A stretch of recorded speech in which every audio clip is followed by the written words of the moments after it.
Oke, kita lanjutkan mengenai sintesis asam amino ya. Oke, jadi ini secara umum ada jalur biosintesis dari asam amino. Anda lihat di sini ada 1, 2, 3, 6 jalur ya. Oke, di sini ada 1, 2, 3, 4, 5, dan 6.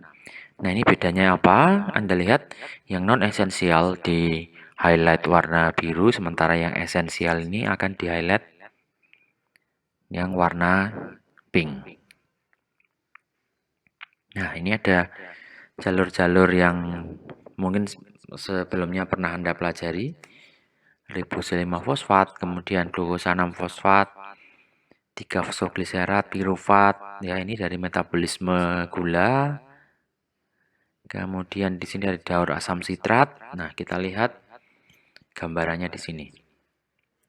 Jadi berdasarkan prekursornya, asam amino ini disintesis berdasarkan 6 jenis prekursor. Yang pertama adalah dari prekursor 3 fosfogliserat. Ini ada kelompok namanya kelompok serin.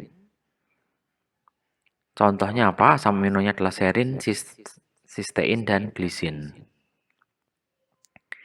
Kemudian ada prekursor fosfoenol pirofat dan eritrosom 4 fosfat. Ini adalah masuk dalam kelompok aromatik. Contohnya fenilalanin, tirosin, dan triptofan. Nah, selanjutnya ada prekursor pirufat. Pirufat ini contohnya adalah asam amino alanin, valin, leusin. Prekursor ribosilima fosfat, cuman ada 1 histidin. Prekursor oksaloasetat masuk dalam kelompok aspartat, contohnya adalah aspartat, asparagin, metionin, treonin, lisin, dan isoleusin. Yang terakhir masuk dalam prekursor alfa-kletoglutarat, kelompoknya misalnya glutamat, contohnya glutamat, glutamin, prolin, dan arginin, ada 4.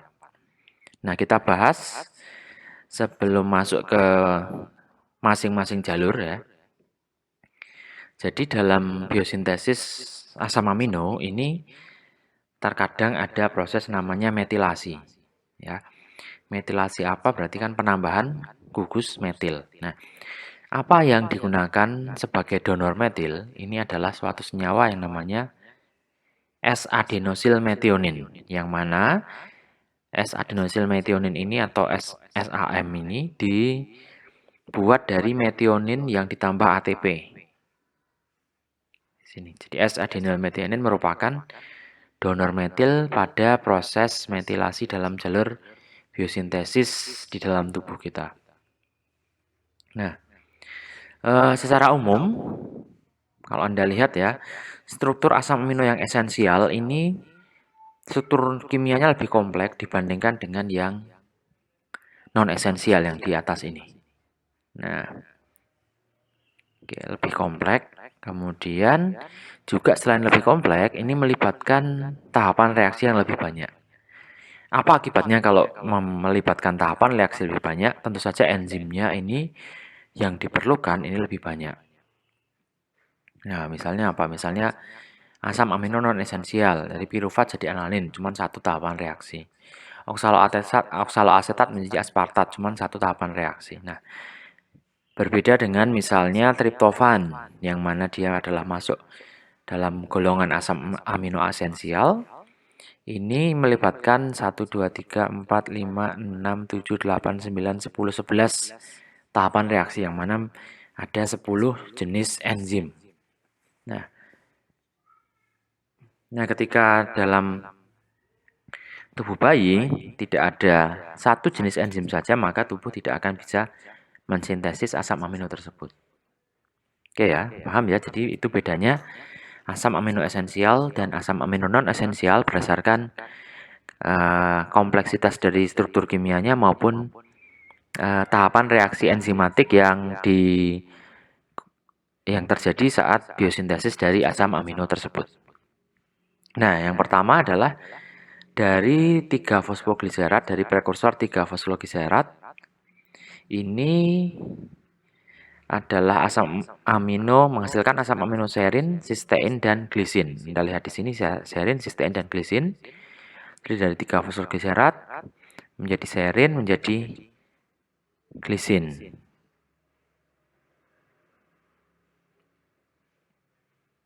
Nah, glisin merupakan asam amino yang paling simpel. Gugus sampingnya adalah satu atom hidrogen. Glisin ini akan didegradasi menjadi CO2 dan NH3 oleh enzim yang namanya adalah glycine cleavage complex, yang merupakan enzim yang sangat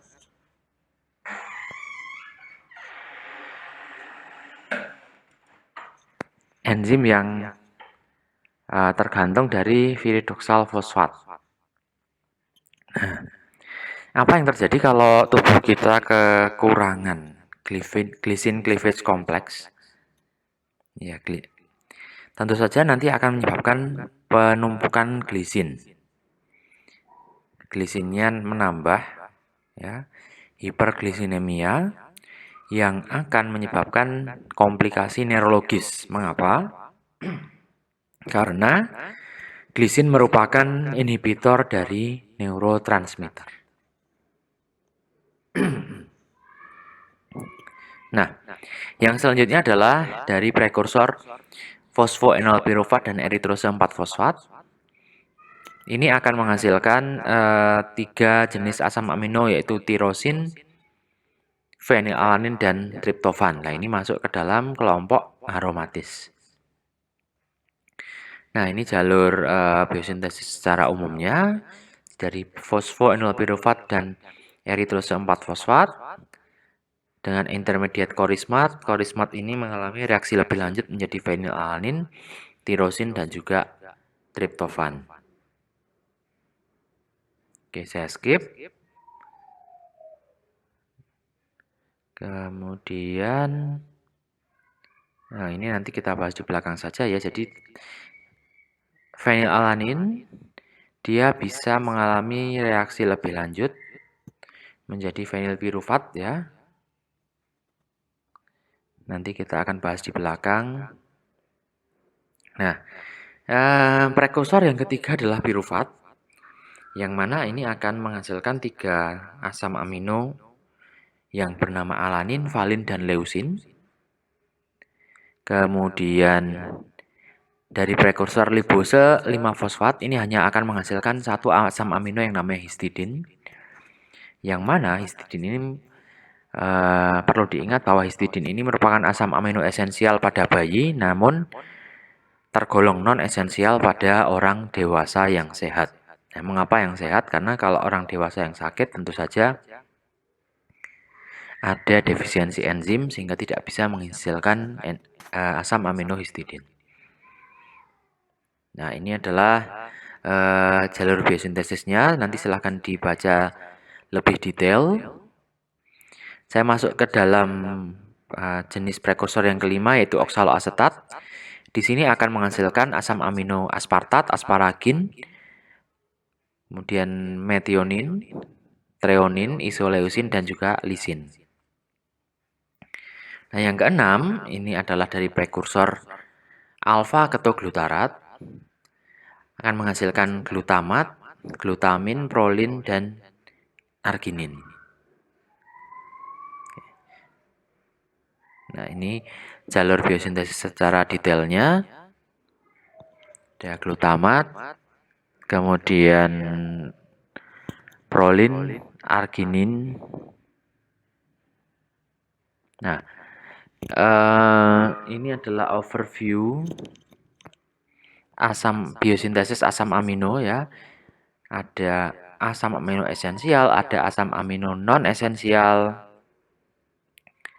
Kemudian ini adalah secara keseluruhan. Jadi dari glukosa menjadi piruvat ini adalah jalur glikolisis. Ada intermediatnya 3 fosfogliserat. Ini bisa mengalami interkonversi menjadi eritrosa 4-fosfat, yang mana eritrosa 4-fosfat dan fosfoenolpirufat menjadi asam amino triptofan, fenilalanin, tirosin. Pirufat menjadi alanin, valin, leusin, isoleusin ini. Kemudian fosfoenolpirufat menjadi glisin, sistein. 3-fosfogliserat menjadi serin. Glukosa 6-fosfat menjadi ribose 5-fosfat. Ribose 5-fosfat menjadi histidin. Kemudian dari jalur asam sitrat, ini ada dua prekursor, oksaloasetat dan alfa-ketoglutarat. Oksaloasetat menghasilkan ini asam amino yang di sebelah kiri, alfa-ketoglutarat menghasilkan asam amino yang di sebelah kanan.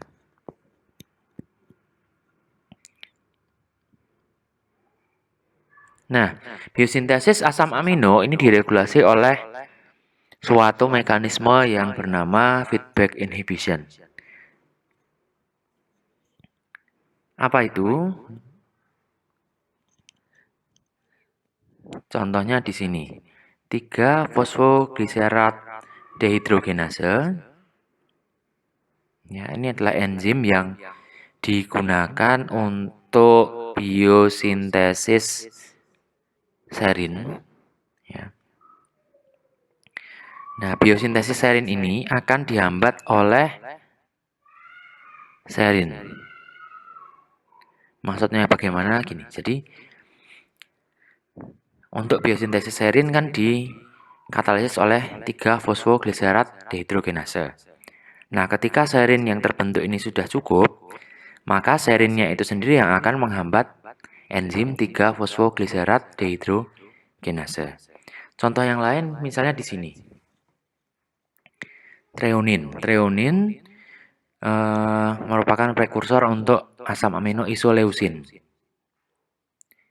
Nah, ketika isoleusin ini jumlahnya sudah cukup, maka enzim yang merubah treonin menjadi alfa-ketobutirat ini akan dihambat oleh isoleusin yang jumlahnya tadi sudah cukup. Nah, itu reaksi biosintesis dari asam amino. Apabila ada pertanyaan, silahkan komentar di forum diskusi.